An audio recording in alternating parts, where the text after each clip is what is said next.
Okay. Now, what must the wholesaler be careful of? As a wholesaler, you must take title to the house or property, or you must sell your interest in it. So, as a wholesaler, you're not an agent. You can't get commissions. You have to advertise that you're selling the contract. You're not selling the home. You're not selling the property or the multi-unit. You're selling the contract. You're not you're not advertising the house. You're advertising your interest in the contract. You are not representing the buyer, nor are you representing the seller. You're pretty much representing yourself as an investor, because you have a legal interest in the contract, in the property. Also, you do not earn a commission or a referral fee. So pretty much as a wholesaler, you get a property under contract, you have a list of buyers, and you're advertising your interest, in that particular property. So you're not representing the seller, you're not representing the buyer. You're pretty much representing yourself, in the deal.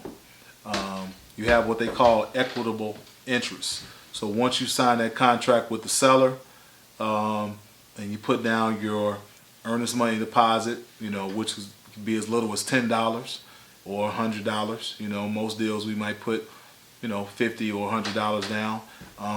And after the seller and you sign the contract, now you have what they call equitable interest. So equitable interest gives you the right to either purchase that house or to sell your interest in that house, or which basically is assigning the contract. So key thing with that contract though, once you sign the contract with the seller, it must have your name, and after your name or your company's name, depending on which one you use, it has to have and or sign. So ABC Corporation or John Doe or whatever name you want to use as the buyer, it has to have after that and or assign. So ABC Corporation or John Doe and or signs. And the and or sign part, that gives you the right to assign your contract. So you have a right as the buyer to buy the contract, or you have now the right to also assign the contract. And again, when you're advertising the contract, you have to make sure that you make it clear to your buyer that you're not representing them, and you're also not representing the seller. So these are some of the things that a wholesaler has to watch out for.